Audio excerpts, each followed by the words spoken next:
Bismillahirrahmanirrahim. Assalamualaikum warahmatullahi wabarakatuh. Innal hamdalillah nahmaduhu wa nasta'inuhu wa nastaghfiruh wa na'udzu billahi min syururi anfusina wa min sayyiati a'malina. May yahdihillahu fala mudhillalah wa may yudlil fala hadiyalah. Asyhadu an la ilaha illallah wahdahu la syarikalah wa asyhadu anna Muhammadan abduhu wa rasuluh. A'udzu billahi minasyaitonir rajim. Bismillahirrahmanirrahim. Ya ayyuhalladzina amanu taqullaha haqqa tuqatih wa la tamutunna illa wa antum muslimun.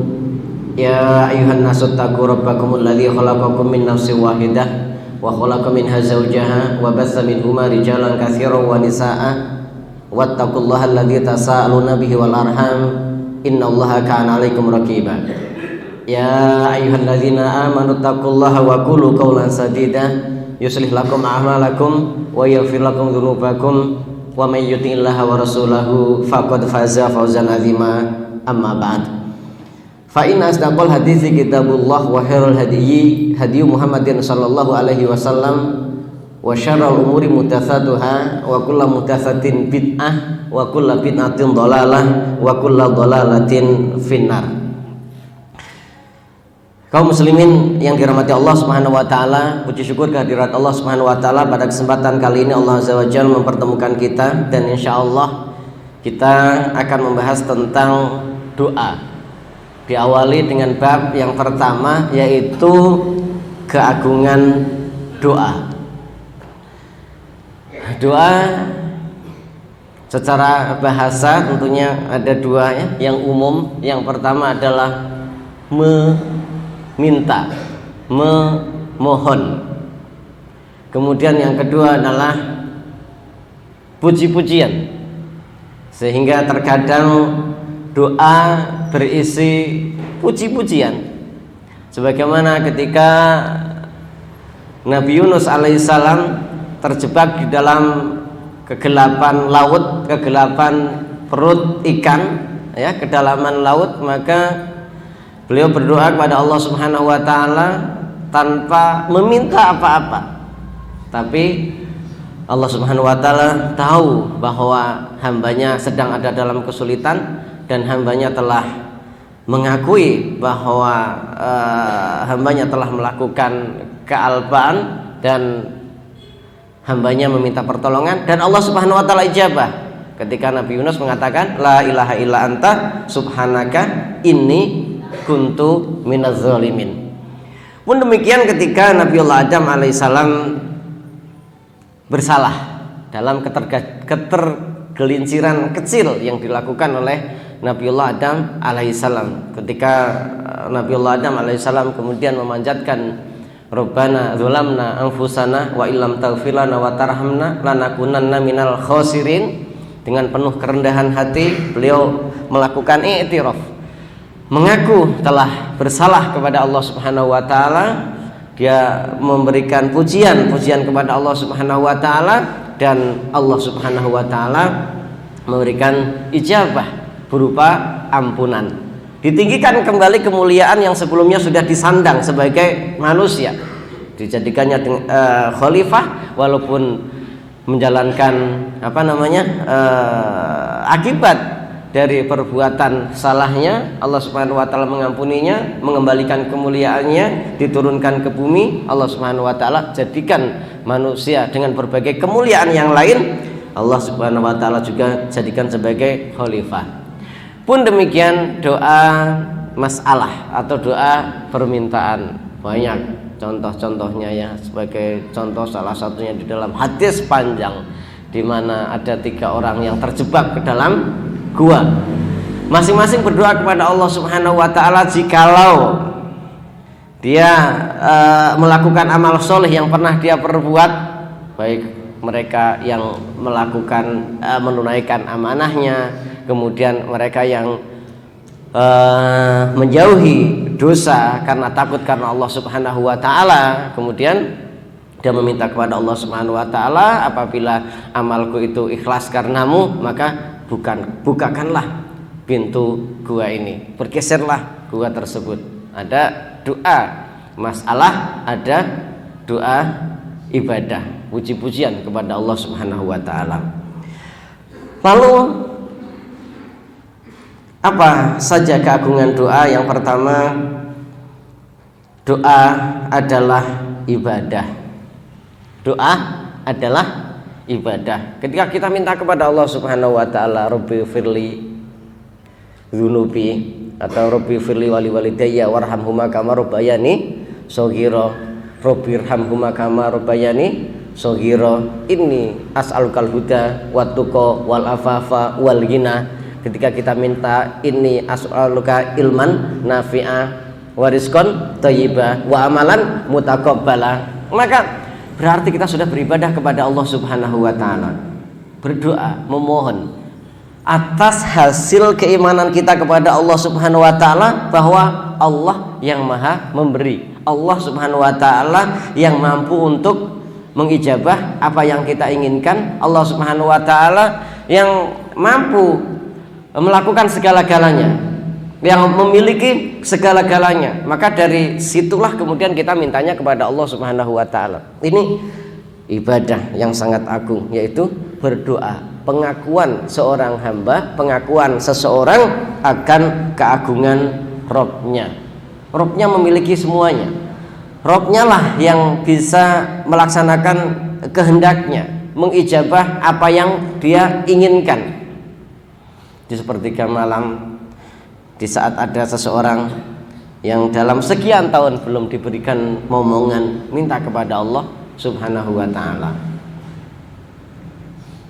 Seperti kisah Nabi Zakaria, ya, yang mana beliau seakan-akan, bukan seakan-akan ya, tapi sifat yang manusiawi, sudah putus asa, sudah tua, rambutnya pun sudah beruban, kemudian tulang-tulangnya pun sudah lemah, tapi tetap sebagai seorang hamba yang percaya bahwa Allah Subhanahu wa taala mampu mengijabah doa, beliau tetap minta kepada Allah Subhanahu wa taala dengan menyampaikan atau mengawali dengan berbagai kondisi yang dimilikinya. Ya Allah, saya sudah tua, ya, istriku pun diindikasikan mandul, rambut-rambutku sudah mulai beruban, tulang-tulangku sudah mulai lemah. Maka tetap dia memohon kepada Allah Subhanahu wa taala. Dan salah satu cara, ya, ini juga bagian dari bagaimana cara kita untuk meminta kepada Allah Subhanahu wa taala, kita dengan menyebutkan segala kekurangan kita adukan kepada Allah Subhanahu wa taala. Ini juga sebagaimana ketika kita hendak meminta kepada seseorang, minta bantuan kepada seseorang, kan begitu.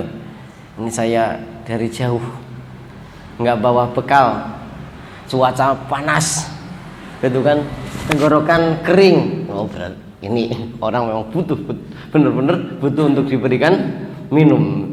Pun demikian, ya, ketika kita minta kepada Allah Subhanahu wa taala, minta, ya Allah, anak belum bayar ini, istri rewel,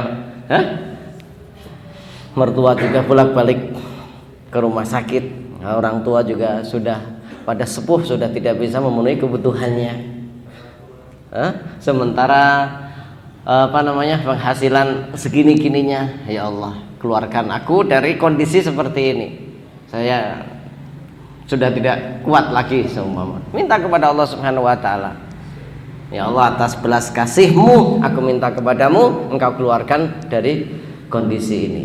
Ini salah satu contoh bagaimana kita agar diijabah oleh Allah Subhanahu wa taala. Dan tentunya masih banyak, ya, bagaimana adab-adab, syarat-syarat ketika kita hendak berdoa dan ingin diijabah oleh Allah Subhanahu wa taala. Ada makan makanan halal, minum minuman halal, menghadap kiblat, sholat 2 rakaat kalau perlu, memilih waktu-waktu yang mustajab seperti ke malam terakhir, kemudian di saat ba'da asar, di hari Jumat.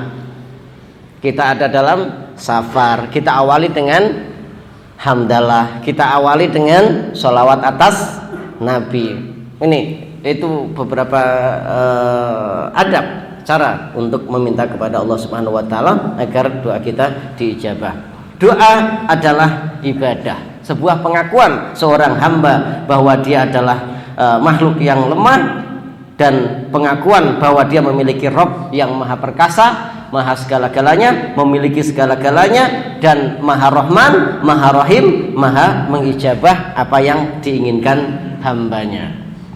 Jangan diam-diam baik. Kalau kita butuh sesuatu, sudah nggak punya ini, nggak punya itu ya. Tahu Allah Subhanahu wa taala mengijabah dan memiliki segalanya untuk kebutuhan kita, kita diam-diam saja. Ini. Kemudian yang kedua, karena doa adalah ibadah, maka tidak boleh berdoa kepada selain Allah, sebab hal itu adalah bentuk kesyirikan. Kita tahu Allah Subhanahu wa taala yang memiliki, Allah Subhanahu wa taala yang memberikan rezeki, Allah Subhanahu wa taala yang mampu mengijabah doa. Maka tidak boleh kita berdoa selain kepada Allah Subhanahu wa taala. Bahkan Allah Subhanahu wa taala tidak mensyaratkan ada perantara ketika harus meminta kepada Allah Subhanahu wa taala. Ud'uni astajib lakum, idza sa'alaka ibadi anni fa inni qarib. Kalau minta langsung saja. Kita sama-sama memiliki kedekatan dengan Allah Subhanahu wa taala. Ya, maksudnya tidak perlu perantara. Allah Subhanahu wa taala akan mengijabah doa setiap hambanya yang mau datang dan mau minta kepadanya. Sekali lagi tadi, syarat rukunnya harap diperhatikan. Ud'uni astajib lakum, SNK berlaku, syarat dan ketentuan berlaku. Makan, minum kita jaga, kemudian adab-adab berdoa kita jaga, insya Allah Allah Subhanahu wa taala ijabah. Kemudian yang ketiga di antara amal-amal yang paling mulia di sisi Allah adalah doa. Nabi Shallallahu alaihi wasallam bersabda yang artinya amalan yang paling mulia di sisi Allah Subhanahu wa taala adalah doa. Hadis riwayat Ahmad. Sekali lagi tadi, doa merupakan pengakuan seorang hamba tentang keberadaan Allah Subhanahu wa taala. Kita minta kepada Rabb, yaitu Allah Subhanahu wa taala. Itu berarti kita telah mengakui wujud daripada Allah Subhanahu wa taala. Allah Subhanahu wa taala, Rabb semesta alam itu ada. Kemudian setelah itu kita berdoa kepada Allah Subhanahu wa taala karena kita meyakini bahwa dialah zat yang menggenggam alam semesta dan dialah zat yang maha mengabulkan doa. Ini merupakan bentuk daripada pengakuan akan keesaan Allah Subhanahu wa taala. Ada hubungan yang sangat erat antara tauhid uluhiyah dan tauhid rububiyah, bahkan kita bisa kaitkan dengan tauhid asma wa sifat. Yang pertama tadi pengakuan Allah Subhanahu wa taala yang memiliki segala-galanya. Ini adalah tauhid rububiyah. Ketika kita hanya minta kepada Allah Subhanahu wa taala, kita berdoa hanya kepada Allah Subhanahu wa taala, tauhid uluhiyah. Kita beribadah kepada Allah Subhanahu wa taala. Kemudian di dalam doa kita disunahkan untuk memuji-muji Allah Subhanahu wa taala terlebih dahulu, seperti ya Razzaq, ya Allah zat yang maha memberi rezeki, urzukni, berikan aku rezeki. Ya Rahman, ya Rahim, ya Allah zat yang maha pengasih, maha penyayang, sayangi aku. Kan begitu ya, asma wa sifat. Maka di antara amal-amal yang paling mulia di sisi Allah Subhanahu wa taala adalah doa, di mana Rasulullah Shallallahu alaihi wasallam bersabda, amalan yang paling mulia di sisi Allah Subhanahu wa taala adalah doa. Kemudian yang keempat, Allah Subhanahu wa taala memerintahkan hamba-hambanya agar berdoa kepadanya. Siapa yang tidak berdoa kepada Allah, niscaya Allah murka kepadanya. Rasulullah Shallallahu alaihi wasallam bersabda, innahu man lam yas'alillaha yaghdabu alaih. Barang siapa yang tidak berdoa kepada Allah, maka Allah murka kepadanya. Kalian itu tersesat ya, dan Allah lah yang akan menunjukkan kepada jalan yang lurus. Kalian itu fakir dan Allah Subhanahu wa taala yang mencukupi. Kan begitu di dalam satu hadis ya. Bagaimana kita harus senantiasa meminta kepada Allah Subhanahu wa taala. Jangan sampai sudah fakir, sesat, sombong, nggak mau minta kepada Allah Subhanahu wa taala. Allah yang menunjukkan man yahdihillahu fala mudhillalah wa man yudlil fala hadiyalah. Meminta kepada Allah Subhanahu wa taala untuk senantiasa ihdinas shiratal mustaqim, ditunjukkan ke jalan yang lurus, dan meminta kepada Allah Subhanahu wa taala senantiasa agar dicukupi oleh Allah Subhanahu wa taala. Berangkat dari rumah jangan lupa bismillah tawakkaltu 'ala Allah la haula wala quwata illa billah. Dikatakan bahwa dia pasti akan ditunjukkan, dia pun akan cukupi oleh Allah Subhanahu wa taala. Bagaimana ketika kita keluar rumah, di rumah ada orang tua, ada uak, ya, ada bibi, ada penghuni rumah lah, bahkan ada anak, ada istri, kemudian kita berangkat begitu saja, tahu-tahu hilang. Itu kan sebuah catatan. Ini kurang berakhlak dan kurang beradab. Pamit kek bilang mau berangkat. Apalagi kalau sambil kemudian minta restu. Nanti di situ yang di rumah kemudian memberikan doa. Dan salam itu adalah kumpulan dari doa. Ketika kita salam kepada anggota keluarga kita untuk berangkat, assalamualaikum, apalagi kemudian assalamualaikum warahmatullah, atau kita lengkapi assalamualaikum warahmatullahi wabarakatuh, sudahlah kita mendapatkan 30 kebaikan. Kita juga mendoakan keluarga kita yang ada di rumah agar diselamatkan oleh Allah Subhanahu wa taala, diberkahi oleh Allah Subhanahu wa taala, ya. Kita pun didoakan oleh keluarga kita dalam perjalanan dengan doa selamat dan keberkahan. Ini kepada Allah Subhanahu wa taala, innahu lam yas'alillahu yaghdab alaih. Siapa yang tidak berdoa kepada Allah, maka Allah murka kepadanya. Kebutuhannya banyak, pengen ini, pengen itu, ngomong sama sekali tidak mau. Ya, sombong namanya. Minta kepada Allah senantiasa. Mau berangkat tadi, bismillah tawakkaltu 'ala Allah la haula wala quwata illa billah. Kita pengen selamat, bukan kita pengen mendapatkan keberkahan, bukan kita pengen mendapatkan hasil yang barokah, yang banyak, bukan. Maka senantiasa berdoa kepada Allah Subhanahu wa taala. Kemudian orang yang paling lemah adalah yang tidak berdoa kepada Allah, terutama ketika dirinya sedang tertimpa kesusahan dan musibah.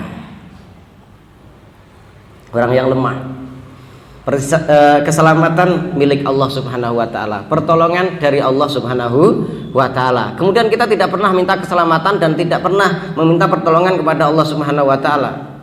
Ya, kita sangat lemah. Sementara musuh-musuh kita, baik musuh secara keagamaan atau musuh kita sebagai manusia yang senantiasa diincar oleh jin atau oleh iblis untuk dicelakakan, karena mereka sangat suka melihat manusia itu celaka. Mereka memiliki berbagai senjata untuk menyelakai, ya, untuk menyelakai. Ada bisikan-bisikan, ada sihir, ada hasad dari orang yang hasad. Kemudian kita tidak ada perisai doa kepada Allah Subhanahu wa taala tanpa bismillah, ya, tanpa la haula wala quwata illa billah, tanpa apalagi bismillah, bismillahilladzi la yadurru ma'a ismihi syai'un fil ardi wala fis sama' wa huwas samiul alim. Atau ketika kita ada di dalam sebuah tempat yang masih asing, kemudian kita tidak mengucapkan a'udzu bikalimatillahi tammati min syarri ma khalaq, mudah dikeroyok antum sama jin dan yang semacamnya. Sebagaimana antum masuk ke sebuah daerah di mana di sana adalah sarang nyamuk, maka antum juga langsung datang dikerumuni nyamuk. Dan demikian pula lebih dahsyat lagi, jin-jin itu mengerumuni kita ketika kita tidak meminta pertolongan dan perlindungan dari Allah Subhanahu wa taala. Ya, kalau nyamuk antum bisa bawa autan, tapi jin harus senantiasa meminta perlindungan dari Allah Subhanahu wa taala. Bismillahilladzi la yadurru ma'a ismihi syai'un fil ardi wala fis sama' wa huwas samiul alim. Atau tadi a'udzu bikalimatillahi tammati min syarri ma khalaq. Kata Rasulullah sallallahu alaihi wasallam, barang siapa masuk ke dalam sebuah tempat khususnya tempat yang masih asing ya, atau lama tidak dihuni, apalagi kita mungkin sebagai para kontraktor ulung ya, boleh jadi kita mendapatkan satu tempat yang sudah lama sekali tidak berpenghuni, maka selain kita bersihkan, kita kipas-kipas semuanya, kita lap ya, kita juga memperbanyak doa yang tadi kita sebutkan supaya semuanya minggat yang tidak kelihatan itu. Yang keenam, doa sangat bermanfaat meskipun ada doa yang tidak seketika dikabulkan. Rasulullah SAW bersabda yang artinya, seorang muslim yang berdoa kepada Allah dengan doa yang tidak mengandung dosa atau kerusakan hubungan kekerabatan, maka pasti Allah kabulkan dengan memberikan untuknya satu di antara tiga hal. Apa itu? Yang pertama, diberikan seperti yang dimintanya. Yang kedua, atau diberikan yang lebih baik di akhirat nanti, atau doa itu dijadikan penangkal keburukan yang mengancamnya. Lalu seorang sahabat berkata, kalau begitu kami akan memperbanyak berdoa. Nabi pun bersabda, Allah sanggup memberi sebanyak apapun juga yang engkau minta. Ud'uni astajib lakum, mintalah kepadaku pasti aku kabulkan. Dari kemarin saya minta ini itu Pak Ustadz, tapi kok belum dikabul. Ini jawabannya. Rasulullah SAW mengatakan, setiap muslim yang berdoa kepada Allah Subhanahu wa Ta'ala pasti dikabulkan. Hanya saja pengkabulan doa itu berbentuk di antara tiga hal. Pertama, dikabulkan sama persis dengan yang kita minta. Ya Allah, tahun depan saya pengen menikah. Alhamdulillah. Saat itu juga kemudian berjodoh, ta'aruf, nazar, jadi dan menikah. Ya Allah, saya sudah menikah, sekarang saya pengen lebih bahagia, pengen ada ikatan tanda cinta di antara kami berdua. Tahun depan, ya tepatnya setelah 9 bulan berlalu begitu ya, punya putra atau putri. Kemudian Masya Allah, tokser Allah Subhanahu wa Ta'ala kabulkan. Tapi terkadang juga kita ada dalam pengkabulan doa yang kedua. Ini ujian bagi kita, yaitu apa? Ditunda oleh Allah Subhanahu wa Ta'ala, diganti dengan yang lebih baik sebagai tabungan di akhirat. Dari kemarin sudah, ya Allah mudahkan aku berangkat ke tanah suci. Ya Allah Subhanahu wa Ta'ala mudahkan aku untuk memiliki ini dan itu. Ya Allah Subhanahu wa Ta'ala. Wah, pokoknya kalau orang bahasa Jawa bilang ngeritik mintanya. Pengen ini, pengen itu. Belum ada yang terkabul. Semuanya akan terkabul. Yang tadi antum sebutkan secara detail, Allah Subhanahu wa Ta'ala akan berikan dengan yang lebih baik. Kapan? Di akhirat. Bukankah kita pengen lebih baik? Apa namanya? Dan lebih layak kehidupan kita di akhirat daripada di dunia. Mudah-mudahan tahun depan punya rumah sendiri. Belum terkabul. Tahun depan lagi belum terkabul. Tahun depan lagi belum terkabul. Mintanya sudah 100 kali, terus 1000 kali, bahkan 1 juta kali. Berarti sebanyak itu pula rumah kita di akhirat nanti yang Allah Subhanahu wa Ta'ala akan kabulkan. Kemudian yang ketiga, yang tidak kalah penting daripada yang kita butuhkan, yaitu Allah Subhanahu wa Ta'ala hindarkan kita kerugian atau bahaya yang semisal dengan yang kita pinta, baik di dunia, baik bahaya dunia ataupun bahaya akhirat. Saya pengen kaya raya, yakin kalau sudah kaya raya akan tetap berpegang teguh kepada Islam, berpegang teguh kepada sunnah, masih mau bolak-balik ke masjid, masih mau kebat-kebet membaca Al-Quran. Ini salah satu contoh antara permintaan dunia yang tidak dikabulkan oleh Allah Subhanahu wa Ta'ala dengan diganti yang lebih baik. Allah menjaga kita dengan serba keterbatasan kita. Karena punya teman, ya, dia namanya manusia ya, tetap saja ada kenakalan. Waktu masih aktif kerja, gaji besar, itu nakal, bisa booking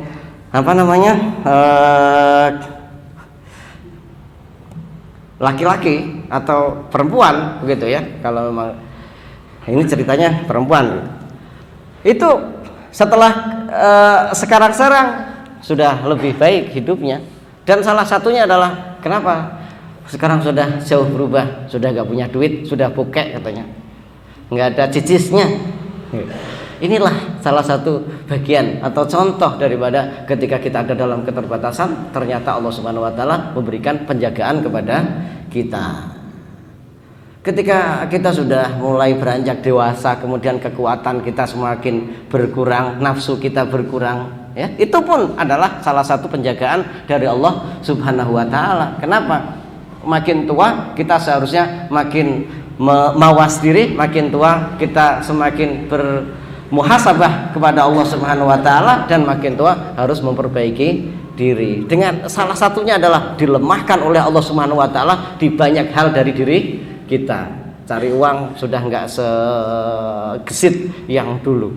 Otot-otot sudah mulai kendor. Apa yang disebut dengan sarkopenia, penurunan massa otot secara otomatis yang secara alamiah yang diberikan oleh Allah Subhanahu wa taala, itu pun berlaku bagi kita, sehingga keinginan-keinginan bisa berangkat ke Surabaya, ke Bandung, ke Jakarta dalam waktu sekian menit, sekian jam itu sudah berkurang, sehingga akhirnya akhirnya kita memilih untuk menjadi orang yang baik, pulang pergi berangkat antara rumah dan masjid, begitu saja. Masya Allah.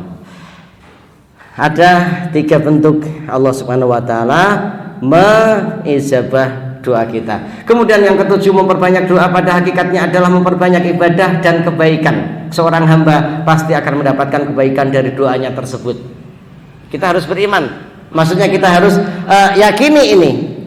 Setiap kali kita berdoa, pasti Allah Subhanahu wa taala menambah kebaikan, dan berarti kita telah memperbanyak amal ibadah. Kita kembali kepada poin yang pertama dan kedua tadi, doa adalah ibadah. Dan pasti kita akan mendapatkan kebaikan dari doa tersebut, walaupun kita tidak melihat athar yang nyata. Yang ke-8, sesungguhnya Allah Subhanahu wa taala Maha Pemalu dan Maha Pemurah. Allah Subhanahu wa taala malu jika tidak mengabulkan doa seorang hamba yang berdoa. Rasulullah SAW bersabda yang artinya sesungguhnya Rabb kalian Maha Pemalu dan Maha Mulia. Allah malu untuk mengabaikan hambanya yang mengangkat kedua tangannya dalam berdoa.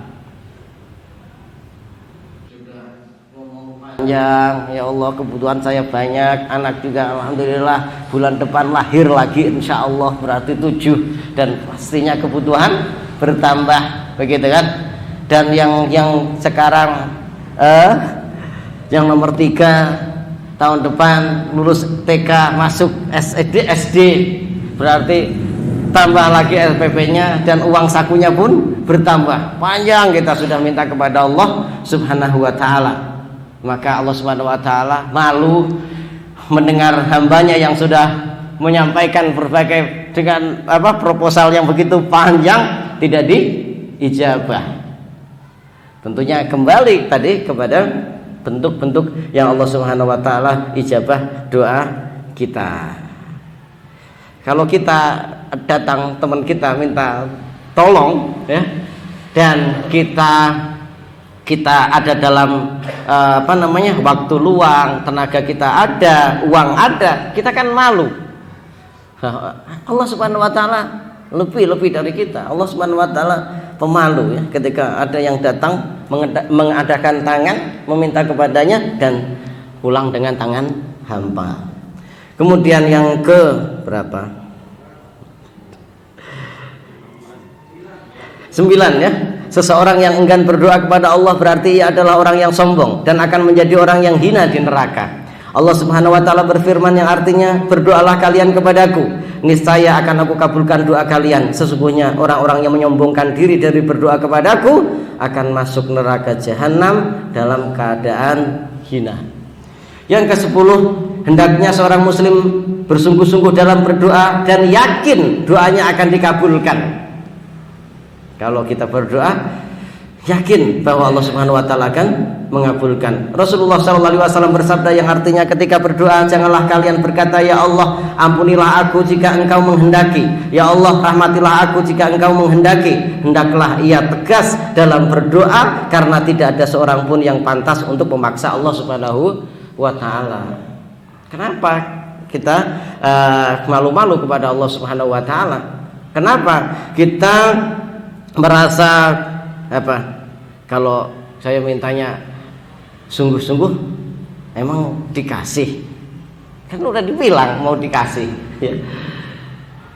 Maka hendaklah kita dengan jelas, dengan tegas ketika kita minta kepada Allah Subhanahu wa taala. Kemudian yang ke-11, berdoa adalah senjata bagi setiap orang yang beriman. Doa adalah silahul mukmin, senjata bagi orang yang beriman. Kita memang tidak memiliki bom nuklir, kita juga tidak memiliki rudal Scud, kita juga tidak memiliki apa lagi senjata-senjata yang sekarang canggih itu loh. Tetapi kita punya Allah Subhanahu wa taala. Mintalah kemenangan dari Allah Subhanahu wa taala. Dari sejarah ke sejarah, kemenangan demi kemenangan yang didapatkan oleh kaum muslimin ini juga bukan sekedar kecanggihan dari persenjataan mereka, banyaknya jumlah mereka, tapi karena pertolongan Allah Subhanahu wa taala. Bahkan ketika kita mengabaikan keberadaan Allah Subhanahu wa taala dan pertolongan Allah Subhanahu wa taala, ingatlah perang Hunain. Ketika kaum muslimin takjub, kita tidak pernah memberangkatkan tentara sebanyak hari ini. Kayaknya kecil hari ini untuk mendapatkan kemenangan. Tapi Allah Subhanahu wa taala kemudian uji, dikalahkan terlebih dahulu setelah mereka berintrospeksi dan muhasabah kepada Allah Subhanahu wa taala atas kesalahan mereka. Mereka diberikan kemenangan oleh Allah Subhanahu wa taala. Berdoa adalah senjata bagi setiap orang yang beriman. Jangan berkecil hati. Kita pengen berdakwah melalui medsos, tapi medsos ada di tangan mereka seumpama. Baru sedikit saja memberikan kritik dan saran di banned. Berdoa kepada Allah Subhanahu wa taala. Ketika Allah Subhanahu wa taala berkehendak, pasti terjadi. Kemenangan pasti akan kita dapatkan asal kita sudah bersungguh-sungguh dan ikhlas karena Allah Subhanahu wa taala. Yang ke-12 atau terakhir, para nabi adalah orang-orang yang paling giat dalam berdoa. Nabi pertama sudah mengajarkan kepada kita, Rabbana dzalamna anfusana wa illam taghfir lana wa tarhamna lanakunanna minal khosirin. Kemudian Nabi Ayub ketika mendapatkan ujian dari Allah Subhanahu wa taala, sakit, miskin, jatuh sakit, jatuh miskin, bukan hanya jatuh ketimpa tangga beliau itu ya dalam kisahnya. Kemudian ini masanya durung, lanjutannya anak lupa, wa anta khairur rahimin, wa anta arhamur rahimin. Ada yang ingat nggak? Nanti dicek kembali ya. Dulu belum hafal, sekarang lupa, payah. Ya, kita minta kepada Allah Subhanahu wa taala, mudah-mudahan Allah Subhanahu wa taala menjaga hafalan-hafalan kita. Amin. Para nabi adalah orang-orang yang paling rajin berdoa. Nabi Zakaria yang tadi kita sudah ceritakan, Rasulullah Shallallahu alaihi wasallam di dalam berdoa, dan seluruh nabi adalah orang-orang yang paling giat dalam berdoa. Untuk itu jadikanlah mereka sebagai suri tauladan, senantiasa menjadikan Allah Subhanahu wa taala tempat untuk memohon, Allah Subhanahu wa taala tempat mengadu, Allah Subhanahu wa taala tempat meminta pertolongan, dan kita jadikan itu sebagai sebuah ibadah harian kita. Mudah-mudahan Allah Subhanahu wa taala senantiasa memberikan pertolongan kepada kita untuk senantiasa bersyukur kepadanya, senantiasa mampu untuk beribadah secara baik kepadanya, dan senantiasa memberikan pertolongan kepada kita untuk menjadi hamba-hamba yang berzikir kepadanya. Amin. Wassallallahu ala nabiyyina Muhammadin wa ala ali Muhammad. Subhanaka Allahumma wa bihamdika asyhadu an la ilaha illa anta astaghfiruka wa atubu ilaik. Assalamualaikum warahmatullahi wabarakatuh.